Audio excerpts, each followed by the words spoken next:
نظرتون این آقا خوشگله یا نه؟ آقاه؟ نظر واقعی ما بگم مثلا پرنس میخوره. این نظر رو نده لطفا. میدونی چند میلیارد آدم عاشق اینن؟ ببین من کاری به عاشقی ندارم ولی واقعا اصلا من خودم به شخصه مثلا این لباسش دیگه ولی این انگار دختر ترنسه پسر نیست. دختره. ببین ما دخترها عاشق پسرایی هستیم که مرد باشن جذبه داشته باشن اصلا توش جذبه من نمیاد. جذابه. چقدر؟ لباسشو دوست ندارم ولی خوبه. خوبه؟ آره. نه خوب نیست. خوشم خیلی خوبه.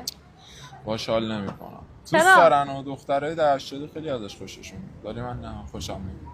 من بزرگترم میشناسم که اینو دوست دارن. کلا خوشم میاد. پسر بدون ریش خوشم میاد. آقاه؟ چه آقاییه محبت دستش درد نکنه. به این خوبیه. عالیه. غیر از اینم میگم اونه که دستت هم میزنه. شماره من نمیذاشت.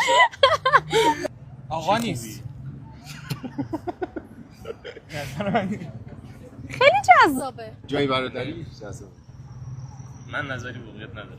گراشدم متفاوته. دختر خوبیه. تایپ دیگه خوبه ولی خب تایپ من نیست. واقعا ولی خوبه. آره خوبه. خیلی جذابه به نظر من به عنوان یه مرد. خیلی موافقم. آفرین. واقعا دوست داشتم.